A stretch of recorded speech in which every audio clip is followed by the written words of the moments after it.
called. That was a good one. I mean, I want like to know the launch angle on that one because you could see the arc in the way that ball was hit. It keeps going after that pillar. Conforto just seems to like that pillar. You know, some people say like they have a Grandy porch or something like that. That just looks like the Conforto pillar out there in right field. Hey everyone, hope you all are doing well. Welcome back to another New York Mets franchise mode, episode 31. In the last game, we had Michael Walker, our number 5 pitcher, looked like an ace, pitched really well.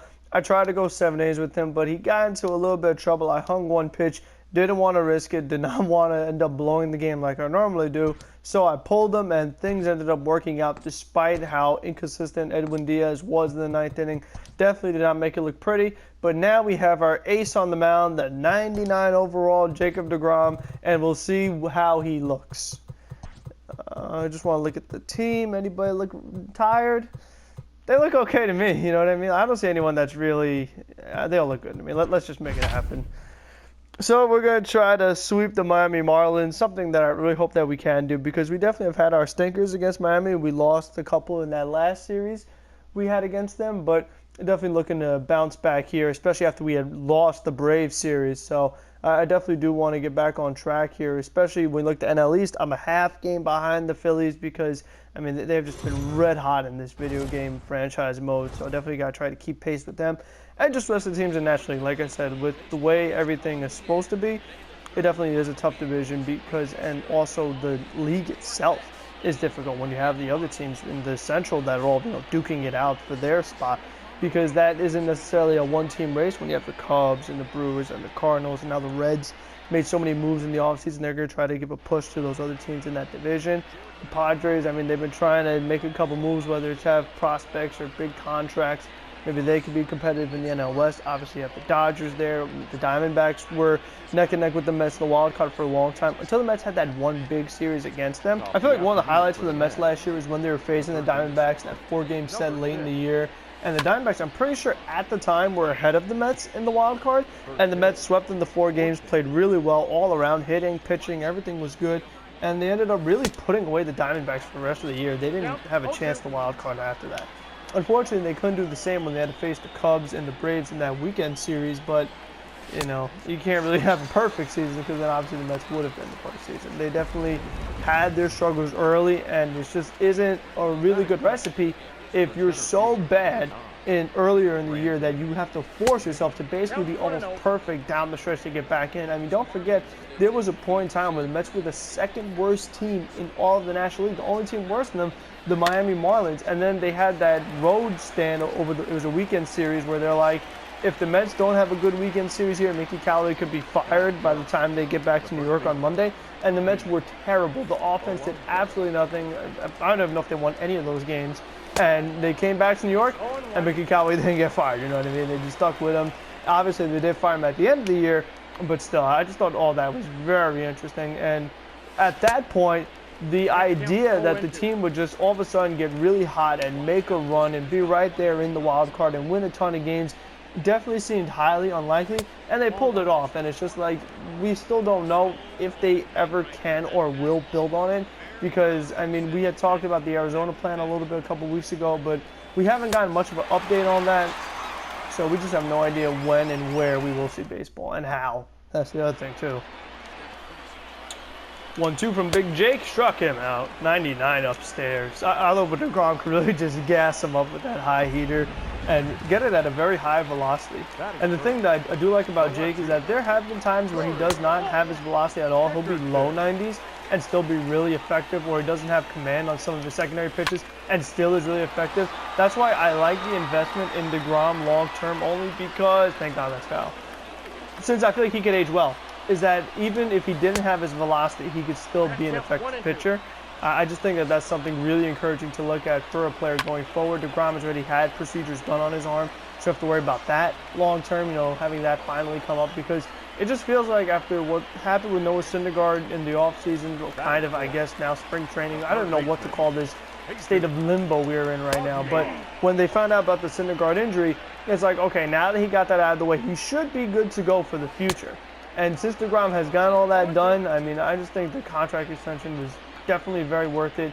And DeGrom, he doesn't really come across like a guy who's like, okay, I got my money now, I could just chill and not really try so hard anymore. Not the case. You can tell that DeGrom just is a competitor. You know, you could just tell from everything about his demeanor, the way he plays, everything about him, just it exudes, you know, it oozes with competitiveness.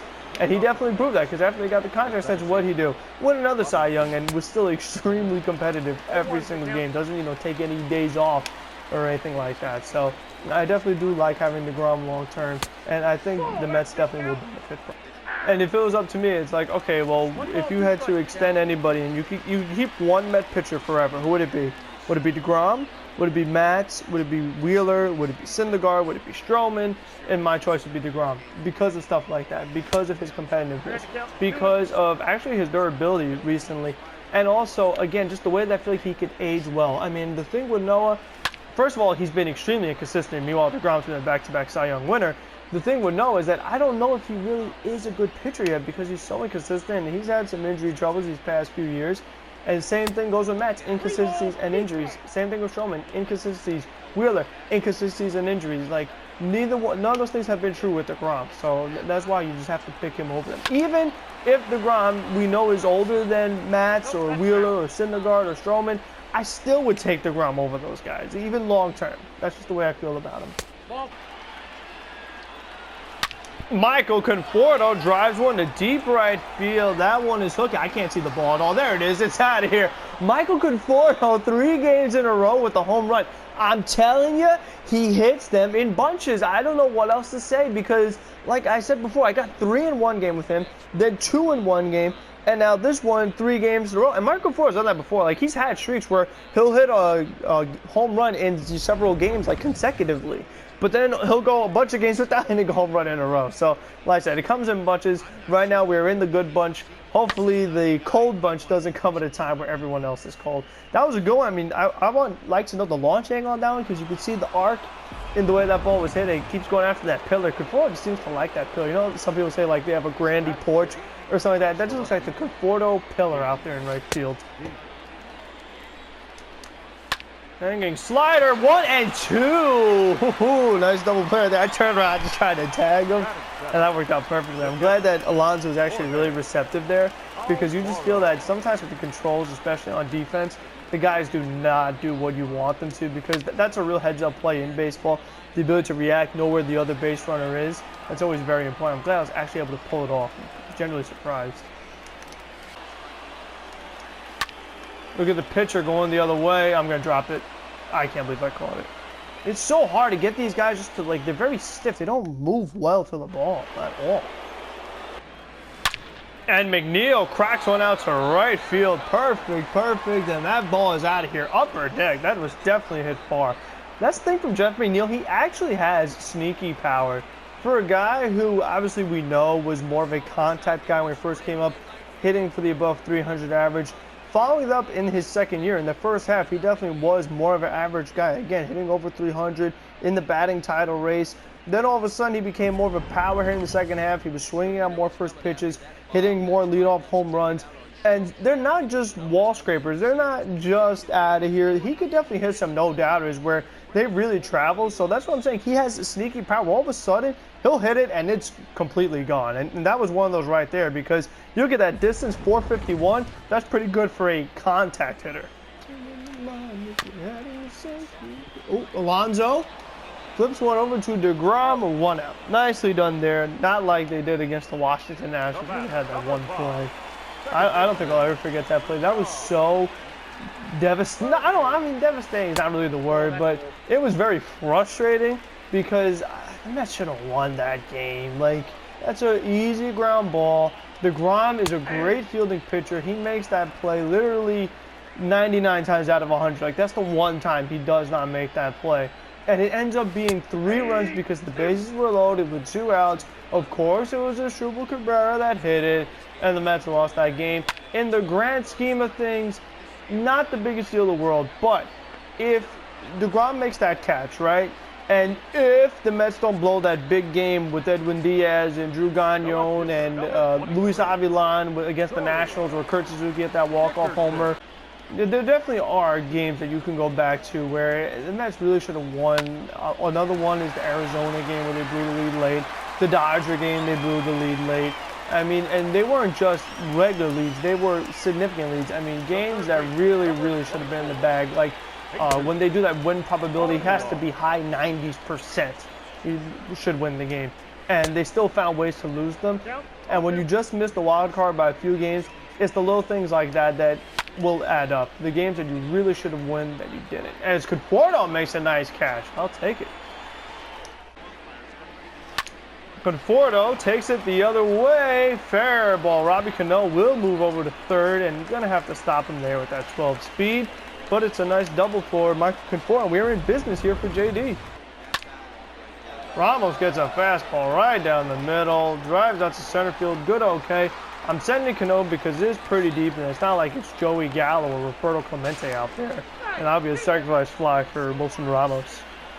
Being in Miami and being the DeGrom, I'm thinking of the home run he hit last year where you want to talk about sneaky power and no doubt about it. I mean, DeGrom hit such a shot. Like, that ball took off when it left his bat. He has, like, a nice swing. And I don't know. I do think that background as a shortstop definitely has helped him out tremendously, both as hitting and definitely fielding his position. Just a good all-around player, and as I've said a million times, just glad he's on the Mets, and that they didn't let him slip away and try to be cute. Because you know what the Mets, how cheap they are. A lot of teams were giving out extensions. The one that really I felt like almost forced them was the Chris Sale one. Only because he's a guy that's been in the running for the Cy Young in the American League. And when he got the contract, it was like, all right, the Mets definitely have got to do the same. They kind of have an idea of what the market value is, and they were able to assess it after that, and they gave DeGrom the extension. And good thing they did, because if they did try to, be clever and be cheap or whatever, and let's just say DeGrom got a little heated, which he definitely could have. He definitely could have been frustrated. You think of when Brody was his agent and was like, listen, sign me or trade me. And, like, if that actually did happen and DeGrom was on the Mets, I mean, I don't know. I would like to say I don't know where they would be, but the thing is the Mets never win when DeGrom pitches anyway, especially when you serve up leadoff home runs to Garrett Cooper and you hang pitches right over the middle. But I don't know. It's definitely an interesting thing to think about. 1-2 from DeGrom. Struck him out. Inning over.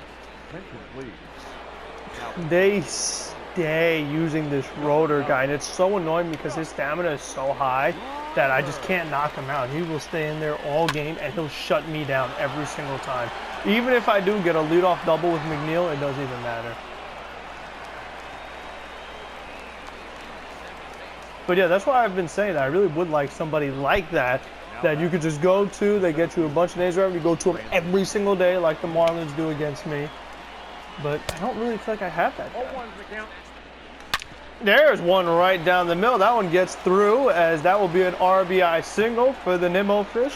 Trying to continue his little hot stand he's had. He's definitely had a good series against Miami. And good to see Nimmo producing again, because he's been one of the more interesting ones for me, one of the more puzzling ones. Because like I said, he was red hot early in the season. Him and McNeil, they were just a 1-2 combo. And then Nimmo started struggling while McNeil was still doing pretty well. But Nimmo's looking more like himself again. Ball 4, that's a tough take right there. But the bases are loaded for JD. And JD drives one out to left field. Good, okay, on a fastball down the middle. Gonna send Nimmo here. Even though Robbie Cano is gonna get gunned at third. I get the run. I just wanted to send the one guy, not everybody, but we get the run.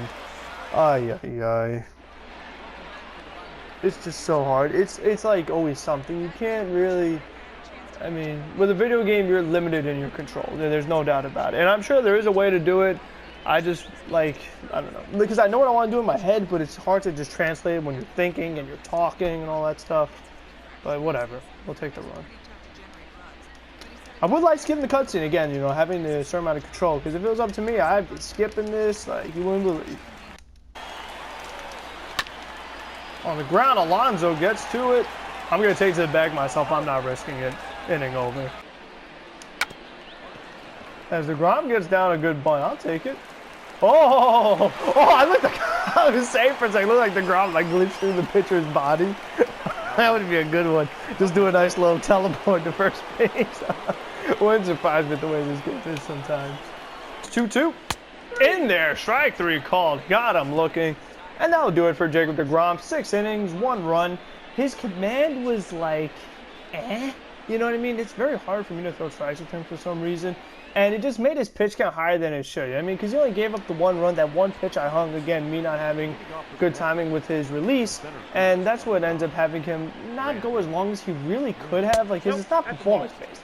I'm not pulling him out because he's not performing well enough. It's more so that he is on the yellow in the energy bar. I don't want to completely tire him out when I don't really need to. I feel pretty comfortable, so I guess I'm going to pull him.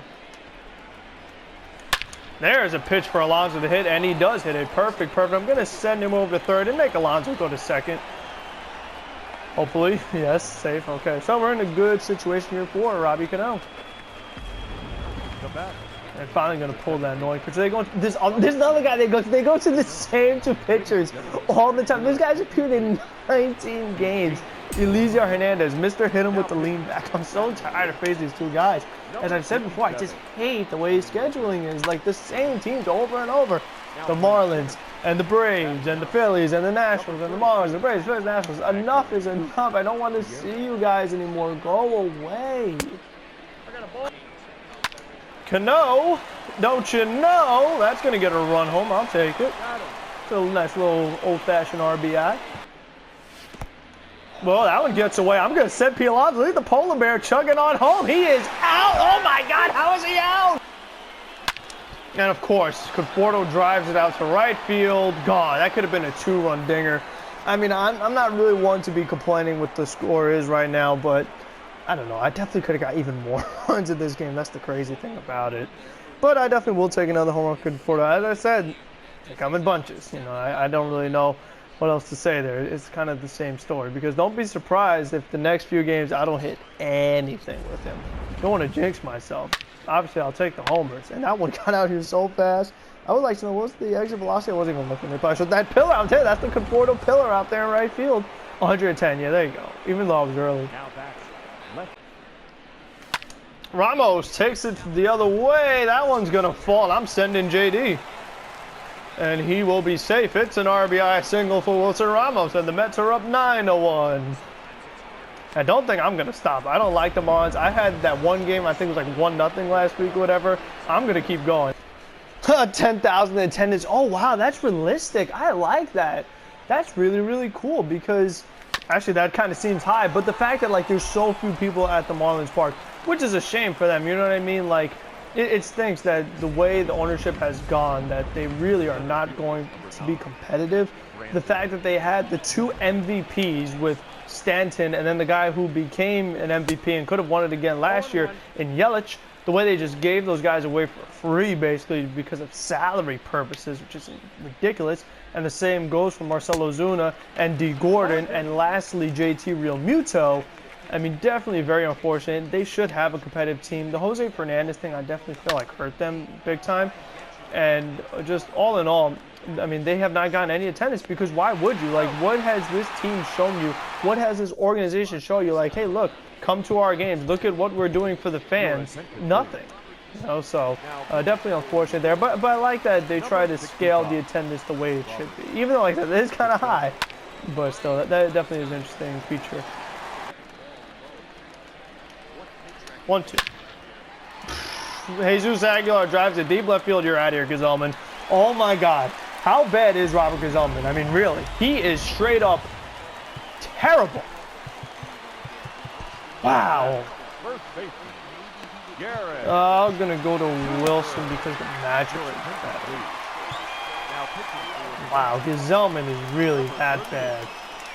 That's crazy. I mean, I was up 9-1. Oh, come on now. Let's not get crazy here. Let's not get crazy here. That's a home run too? Really? Oh, okay. All right, so that's how we want to play it, huh? Okay. Wow. Oh, no. That one's lined. Cano makes the catch, and the ball game is over. Put it in the books. New York Mets win this game 9-7 when they were up 9-1 in the 8th inning. I try to be cute and go to Robert Gsellman to rest the bullpen because this game should be so in command, and Robert Gsellman decides, nah, why make this a nice stress-free win? Let's stress you out, let's get you angry, and let's ruin your day by making this game extremely close and have to go to Justin Wilson and have Wilson give up a home run right away so that you had to use somebody else. Like, I mean, oh man. DeGrom gets the win. We scored 9 runs. Could have been more. Had a lot of base running blunders and, you know, not the greatest of timings on some at-bats. But we get the job done. Barely out-hit the Marlins. Very weird game, but it is a win. It is a sweep.